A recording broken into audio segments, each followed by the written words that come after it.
Hello everybody, welcome to my channel. Victoria here, Radiant Moon Tarot. Got a new deck today, came over Christmas time, and so it's a little bit of a gift to myself, from myself. So it's always good to practice self-love, self-care in every single form. And so I bought myself a little Christmas present. So this is Tarot of the Witch's Garden. Today we're going to open this thing up. We're going to walk through it, and we're going to give some first impressions on it as well. So this is Tarot of the Witch's Garden by Sasha Graham, and the art, I know I'm going to screw this name up, so I do apologize profusely to the artist, Natasha Ilinchik, I'm going to say. Like I said, I could be wrong, but anyways, so let's crack this thing open. I mean, first impressions, obviously, we've got this really big box, very sturdy. Let's open it up and see what goodies are inside. Come on. There we go. All right, very nicely packaged. So this is a large box. All right, most likely, I'm guessing that there's probably a pretty big book inside. It's usually the way these things are packaged. So opening, we've got this magnetic flap, very nice. Let's see the back of it. We have manifestation and magic await you in the witch's garden. Cultivating personal intuition is as sublime as a summer landscape with this enchanting Rider-Waite Smith-style deck. Natasha Ilinchik's delicate watercolor paintings decorate 78 exquisitely crafted cards with comforting cottagecore scenes to provide gentle respite from your busy modern world.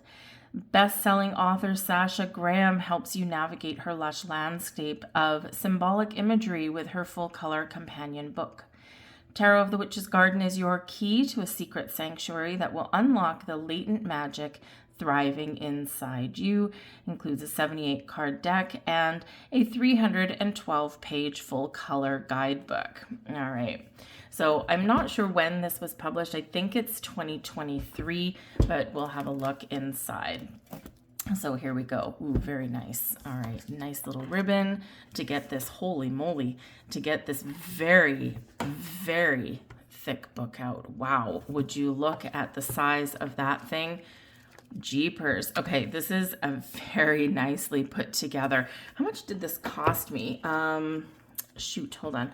The price on this, $32.99 US. I would say right off the bat, even just for the book itself. I mean, these days for, for books, you can easily pay $20 and up. And of course, they don't come with cards. So I would say for $32.99 US, it's probably very well worth the investment. But let's keep on going and just make sure that that first impression is accurate. So yes, we have, 300 and something pages in here. Very awesome. And yes, it is full color. The pages you can probably see are a little bit on the glossy side, but not too much. Let's just have a quick little flip through. Lovely. The author and the artist. And it gives a little bio about them. And here we go. We've got contents. So we've got tending the soil, planting the seeds, cultivating depth and meaning, and harvesting magic. All right, so very interesting on there. Let's see, harvesting magic, spell casting steps, love and romance, home and garden, family and ancestors, heart and health, transition and past lives, life path and soul evolution, dreams and spirit communication, omens and augury. So I'm thinking, I'm just gonna skip way back here. I'm thinking those are probably some spreads, or considering it's a witch's deck, probably some spells in here. So spell casting steps, write out your intention, gather corresponding items, consider the timing, cleanse, visualize, express gratitude, release, and trust. All right, we've got a blurb in there, and here you go. We can, a lot of people aren't really aware, I've been doing it for a long time, you can actually use tarot to enhance or to invoke magical spells. And of course, when you are doing spell casting, right, you are really harnessing extra energy. So you're really boosting your intentions there. But we can use tarot for that to help us out as well. Whether you have like witchy objects at home or not, doesn't really matter. We can just use the cards. So we've got love and romance. We've got a soulmate spread here. We've got a new lover spread. And the explanations of those, which is gardens. This is home and garden. So we've got quite a few spreads in this book. So this is awesome. Like I said, I've been reading tarot for many, many years now, and I do have my own spreads that I use sometimes. A lot of times I just kind of do free form. I've got a few that I stick to, but I love it when the deck creators include spreads with their decks and with their books. And it's really only because it's their creation. It's from their heart. It's from their soul. It's from their energy. And when they're working with their own deck, they're giving you guidance on some of the best ways and some of the best practices to work with the deck that they have created. So it's not necessarily that you have to have spreads for things, but it can certainly really invite a little bit more insight into this particular deck, right? So it's always fun to kind of work with a new deck and the spreads included within. So we've got life choices, sacred soul, dream work, meet my spirit guide. Those are always interesting. So we've got some spell to increase your psychic power. So really great addition to the back of this book. So we've got some associations in the front of here, right? We've got planting seeds, your minor arcana, major arcana would be before that, tarot and astrology, tarot and numerology. So if you're ever confused about what repeating numbers are in your spreads and your readings, then this can give some insight to that. So there's a whole bunch of really interesting things in there.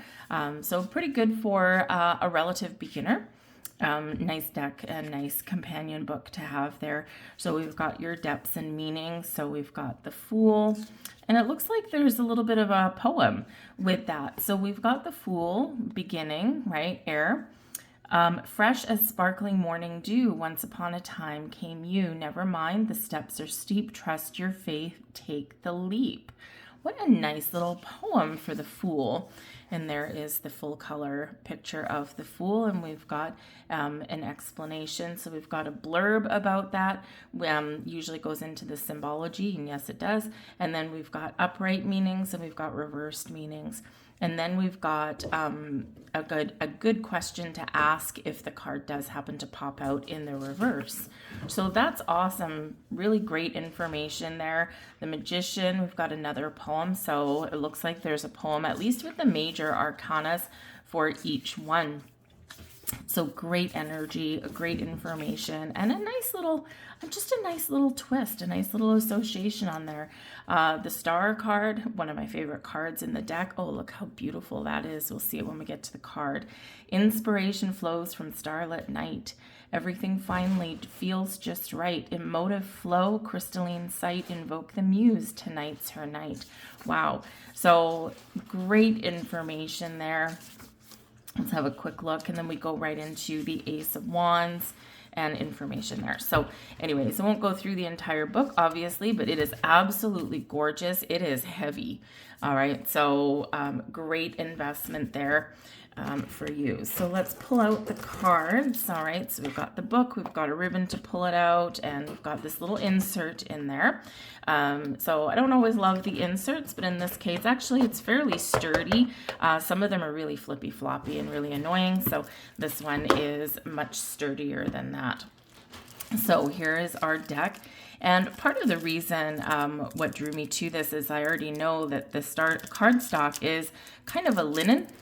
And usually the linen-y type cardstocks are very easy to work with. They shuffle well, and they typically do hold up. So let's get this open. Thank you very much. There we go. So the back of the deck, a little bit witchy. We've got the moon symbols on there.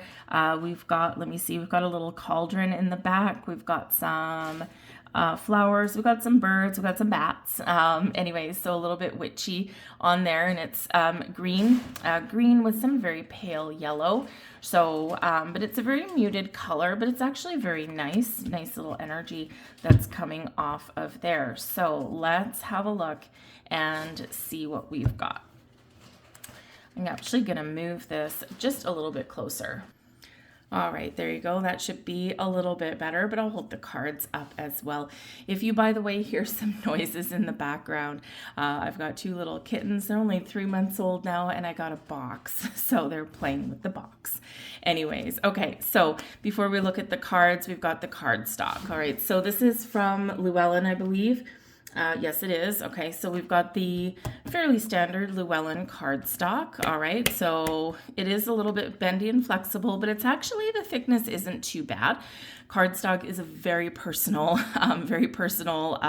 choice and opinion on this, but these should actually shovel quite well.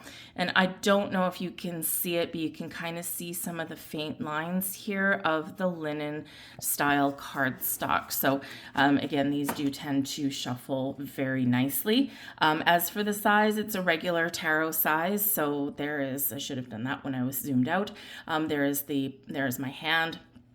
And so they're very easily fit in your hand, even if your hands are a little bit on the small side. Okay, so we've got the Fool right here, dancing, stepping forward into the future, really, right? His trusty dog, his companion. He's got his knapsack there. He's got a book in this one. Well, one book on the ground, but one in the hand. So that's interesting on there. Anyways, so that's the Fool. Got the Magician, very nice. A female magician in here. Of course, it is a witch deck, not a sorcerer deck, but we've got the witch there, the magician there with the trusty black cat in the background. So astrological symbols carved into that table, and we've got all the resources there. So we also, I didn't notice that originally, we have a fox right there in the corner as well. The High Priestess. Ooh, that one looks a little bit mysterious and a little bit spooky. We do have 2 pillars in the form of trees. I'm not sure what this is down there. It almost looks like a little serpent, but actually I think it might be. I'm not really too sure. I'm going to have to look in the book just to see that. We've got the water flowing as should be. We've got an apple on that one, actually. So interesting. So we've got the moons on the crown right there. So very nice, kind of very mysterious vibes off of that one. We've got the Empress. We've got fruit, some harvest there. We've got a scythe to cut our harvest. She's pregnant, as she should be. We've got a scepter. We've got the crown. And so we're set in nature, so very nice there. We've got the Emperor seated on his throne, position of power and authority. We've got the Hierophant there. You know what? I like this one. We've got a cat there. Again, little witch is familiar, not usually too far away. I like this one. Usually the Hierophant is, because it can be a very religious card traditionally, right? Because, oh, sorry.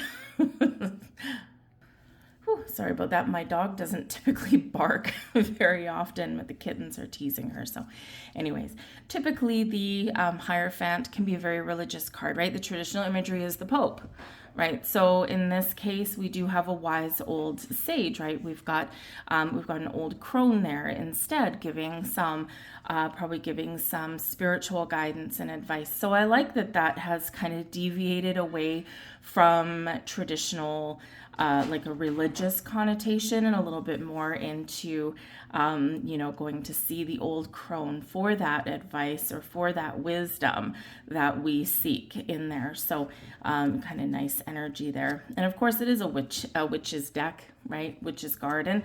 So that's going to be more the theme. We've got the Lover's card, the Chariot. Got the stars and everything in there, black and white. We're all good there.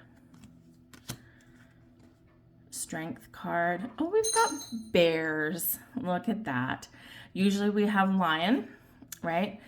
Some decks show a lamb as well, right? But in this one, we've got bears and bear cubs. How cute. The Hermit. Justice. The Wheel of Fortune.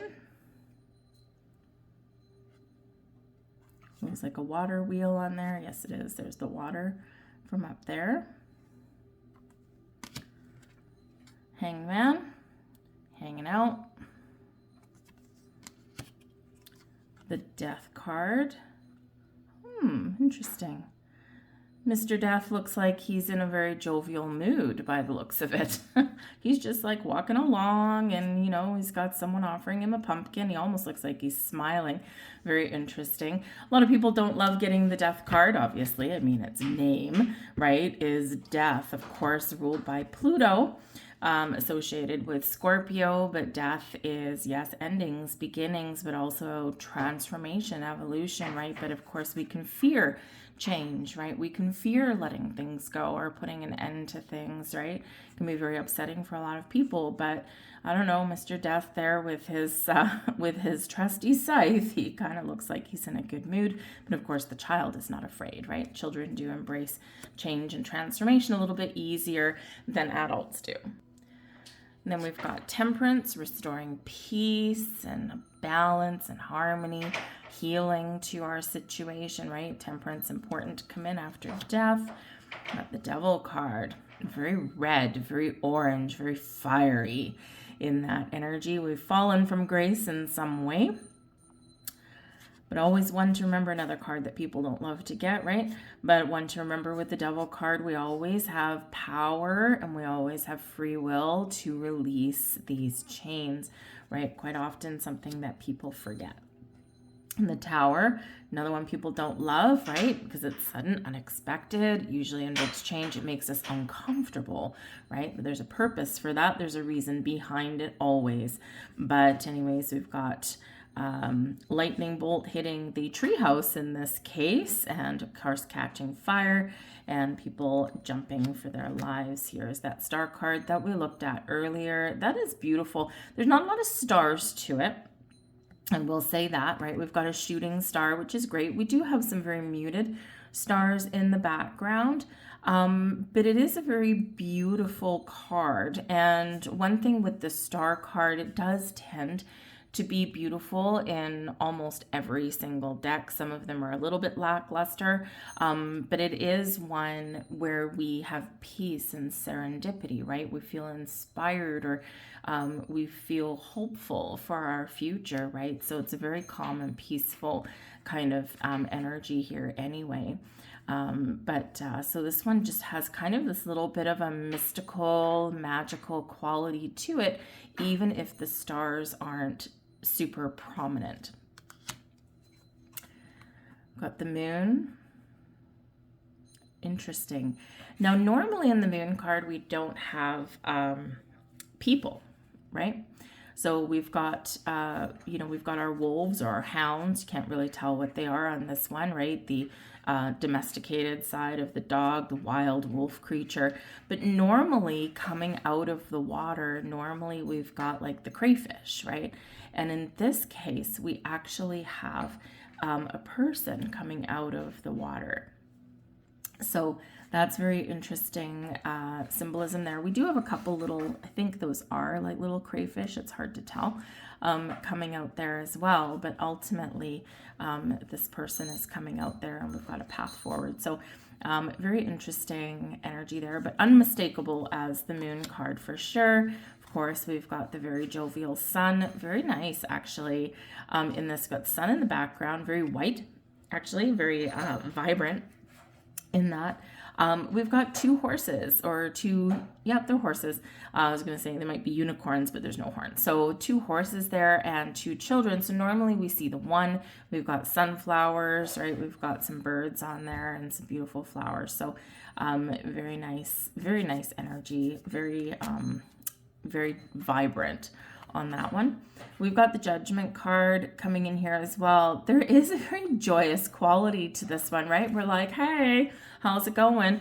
You know, and we're kind of like waving to, you know, to the angel blowing the trumpet there. So very interesting, a very interesting take, because the Judgment card can feel often in the cards and the imagery, it can feel quite a little bit heavy, right? I mean, yes, we are letting things go, the final judgment, right? Making important decisions sometimes, right?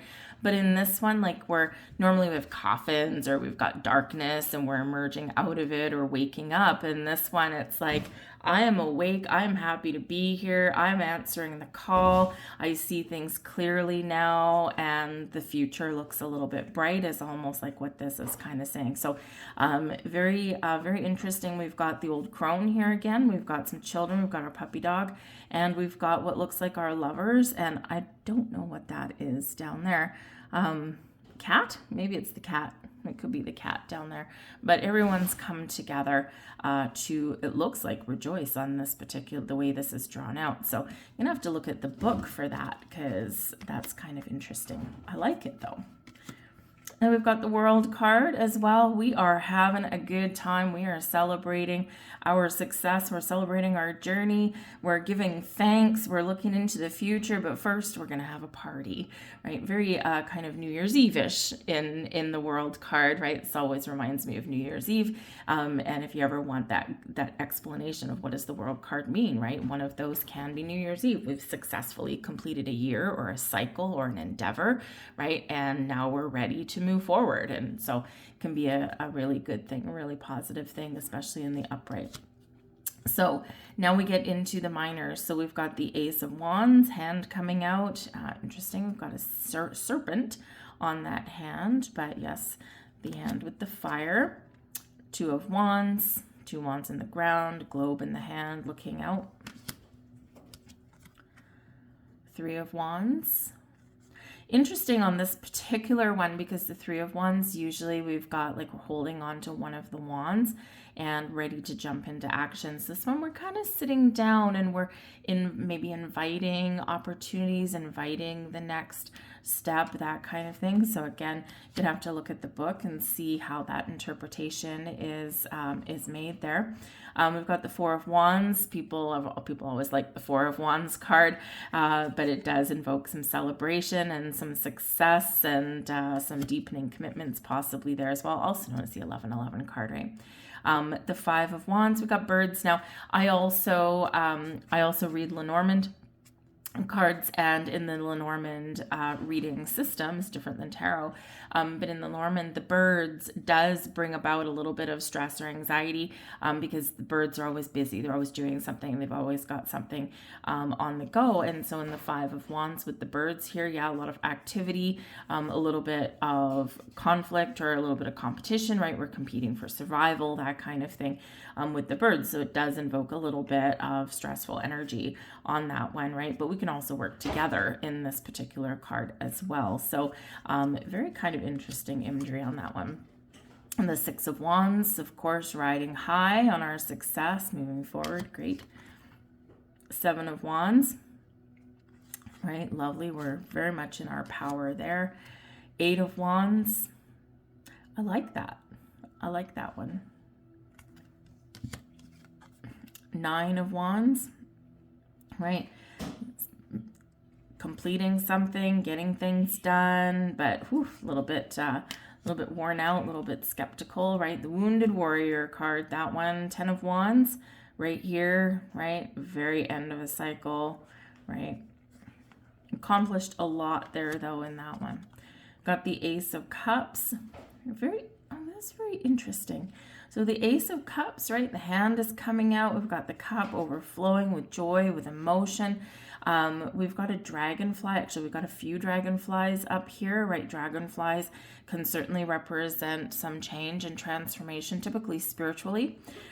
We've got a crow coming in here, bringing us a pentacle of gold. So yeah, this can be a card of all the aces are a gift. So this can be that coming in, bringing peace and all this wonderful energy there. 2 of Cups, card of partnership. And we've got two people coming together. Three of Cups, right? We're having a celebration. We've got some good news. We're bobbing for apples. We're feeling really good. This is interesting for the Cups energy because it looks very earthy, right? It looks like it's set in like the autumn, right? With the trees, with the leaves falling from the trees and all of that. So Cups quite often are associated with summer, right? So anyway, so very interesting in that, but it still looks like we're all having a good time. We've got the Four of Cups, right? here's our little elf by the looks of it, or a little fairy trying to give us something that we're just not ready to see. Five of Cups, right? We've got light at the end of the tunnel on this one, but we also have the darkness. Six of Cups, always kind of a pleasant card in the upright anyway, right? We've got two fairy children by the looks of it, and handing a gift, handing some flowers there. Seven of Cups, a lot of possibilities, a lot of options, dreaming about something there. Eight of Cups, moving forward or walking away. It depends how you look at it. Nine of Cups, wish fulfillment, our magical invocations have worked and we're feeling really good about this one. 10 of Cups, of course, happy home, happy family, happy life, feeling good, feeling like there's endless possibilities, very nice. Ace of Swords, that's pretty. That's pretty. We've got some bats flying around. Again, it is witchy. We've got the crown, we've got flowers on there.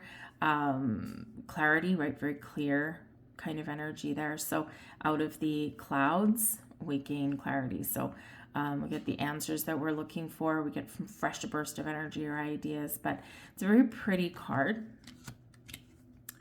Two of Swords. Three of Swords. Ouch. Right? You don't even need to know tarot to know what that card is saying to you. Same with this one. We've got the Four of Swords. There's our little lamb. We're having a rest. We're having some sleep. We're taking a little bit of a breather, some time out. Probably meditating and fell asleep there. Five of Swords. Oish. Yeah. Again, you don't need to necessarily know all of tarot to kind of get the idea behind this one, right? Six of Swords. Better times ahead. Seven of Swords. Little thief in the night.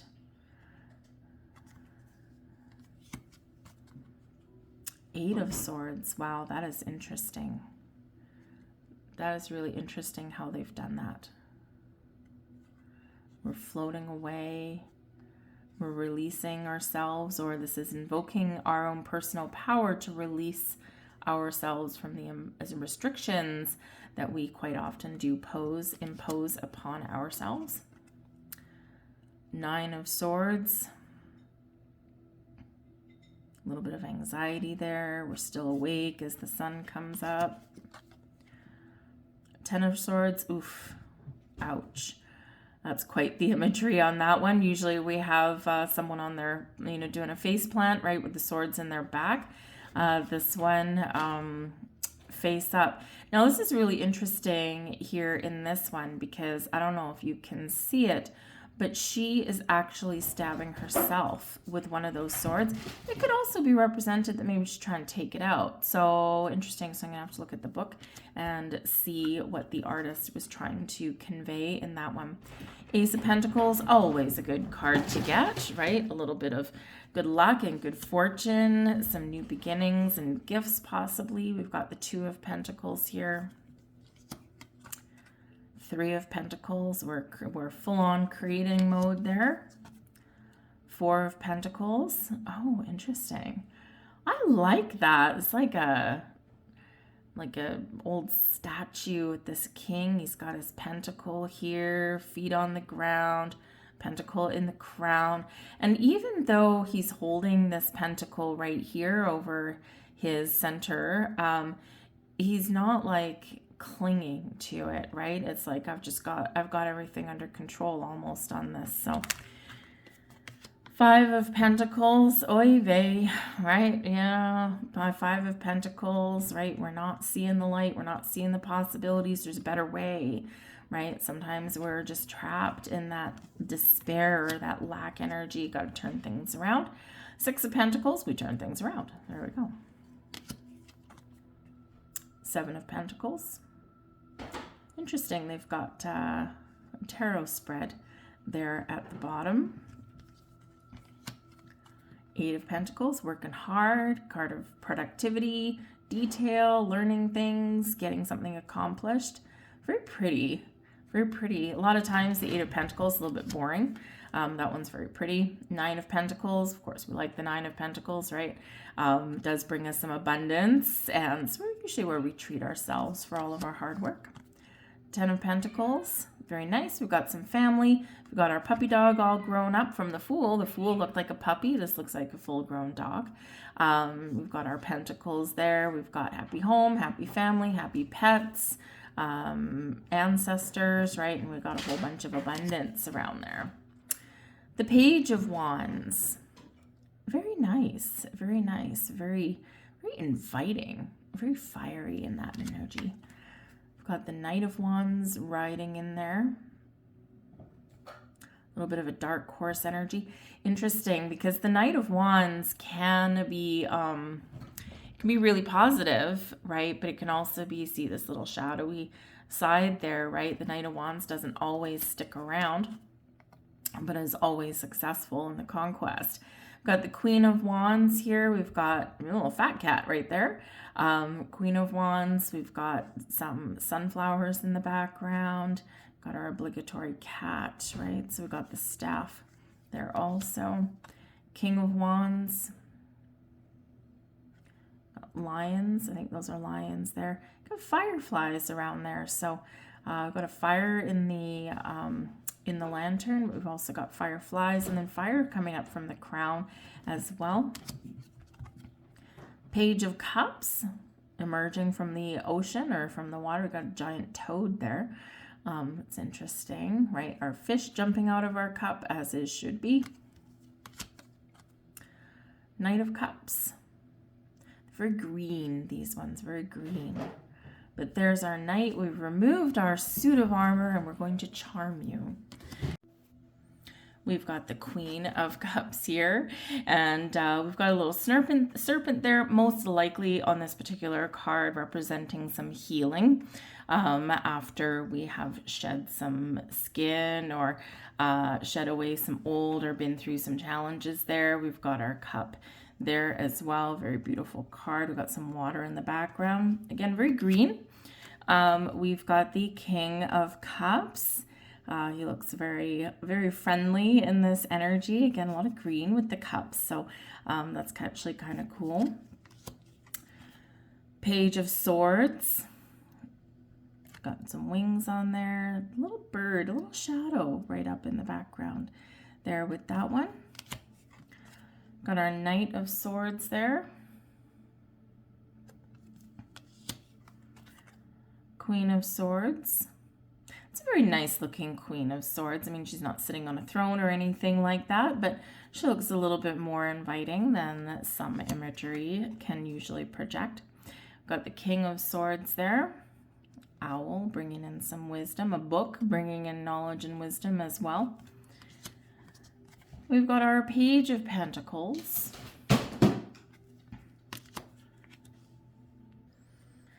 The Knight of Pentacles. Oh, he's got a buffalo. Oh, she, I should say, has a buffalo. Queen of Pentacles.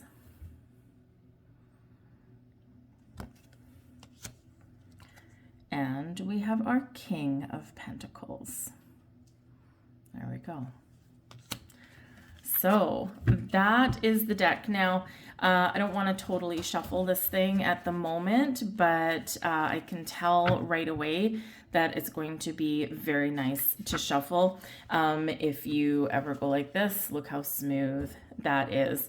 So that's really nice. And like I said before, it's a really good size for regardless of how big your hands are. I've got long fingers, so I don't usually have too much trouble with the like really oversized decks, but this is just kind of a normal tarot size, so you should be good depending on how you shuffle. If you riffle shuffle, right, if you riffle shuffle like this, that should work out just fine for you. I just don't want to do it right now because I'm going to do a walkthrough with this as well, and I don't want to put them back in order, and I haven't, of course, cleansed my deck or anything like that. So anyway, so that is the Tarot of the Witch's Garden. I'll just move this back up a little bit.